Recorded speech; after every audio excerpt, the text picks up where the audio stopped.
My name is Cantor. I'm the English language coordinator and 5th grade teacher. I teach in English, and since I've been at ISB, I've taught 2nd, 3rd, 4th, and 5th grade, all of which have had a mathematical component. My name is Stokes. I am the 8th grade math teacher here at the International School of Brooklyn, and I'm also the mathematics curriculum specialist or coordinator for the school.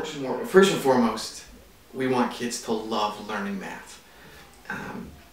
From there, we want them to be ready and excited about the challenge of high school math. And I've also been a part of helping to vertically align our mathematical concepts, structure, and map.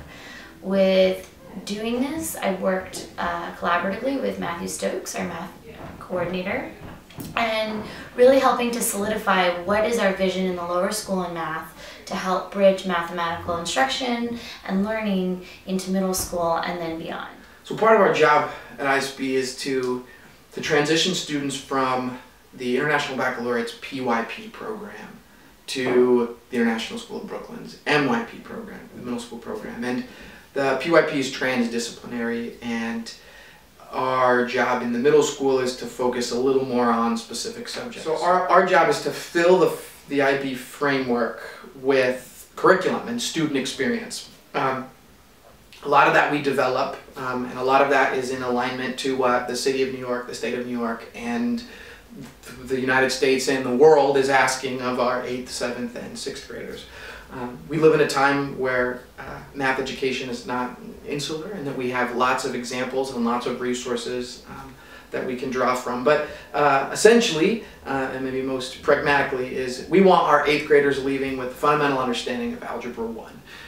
Now, their experience might look a little bit different than a traditional Algebra 1 course, but we want students to be fluent, speak in an understanding of linear and quadratic functions.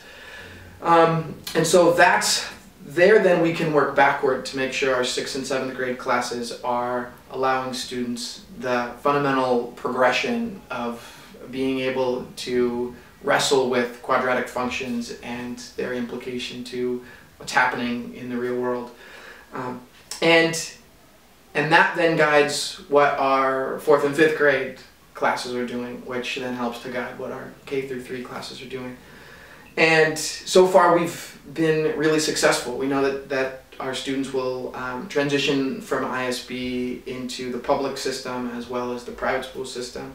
And those students that are electing the public school system have thus far demonstrated tremendous understanding on the Regents exam, and those students that are transitioning into the private school are entering at grade level or grade levels ahead in math. And so we're really excited about where our students are leaving here, and we know that this is just foundational, but we really want to think about it as kind of a springboard. So students are entering high school with a tremendous academic momentum behind them. That this isn't a place where they're falling back, but they're really projected forward. So one of the end goals of the lower school is to ensure that students are applying what they've learned in math to real-world problems.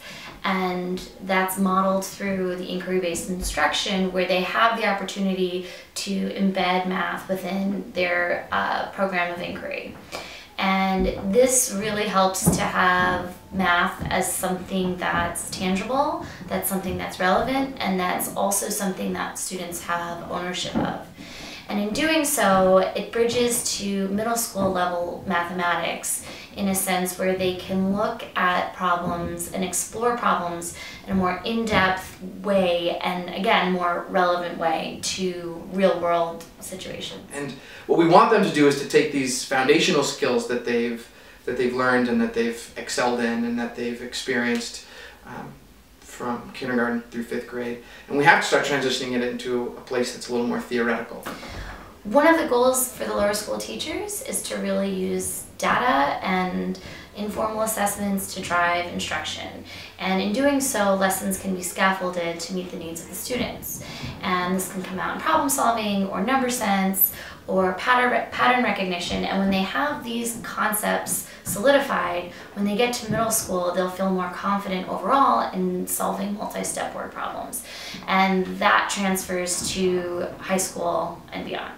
Our job is to transition their ability to recall facts and to demonstrate mathematic fluency, to thinking creatively, but also theoretically. And so there are a number of games you can get to help students see that their math facts or their math fluency really has a process and a purpose, and that math doesn't always have a singular answer.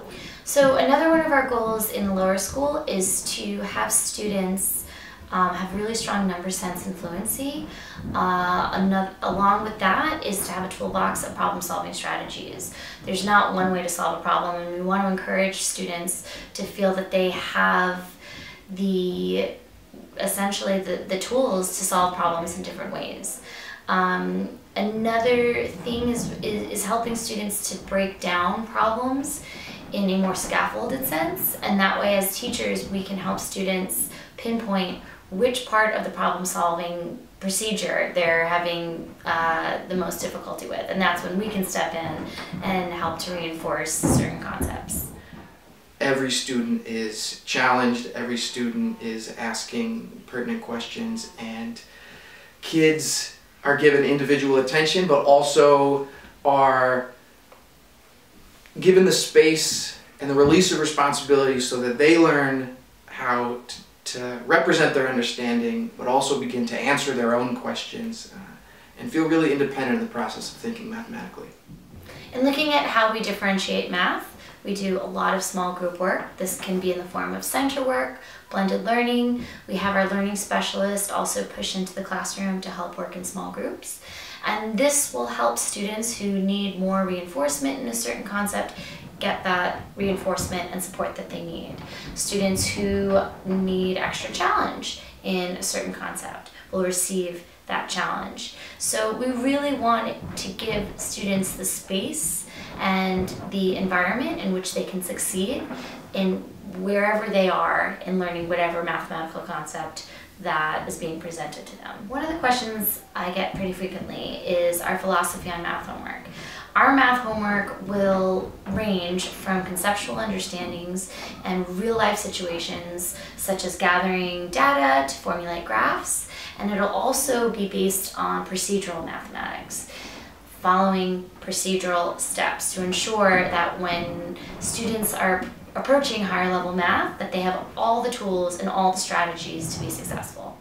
You can present students with an idea or a question, and the goal is for them not to take necessarily your word for it or take these things as stale fact, and to ask mathematical questions beyond what's presented. And I think that's what mathematicians have been doing throughout history. So if we can teach our students to think like that, to think about the hidden meanings and how math can be used to represent the real world, we hope that they carry that beyond our classrooms and into hopefully a future life of thinking mathematically in whatever way that is.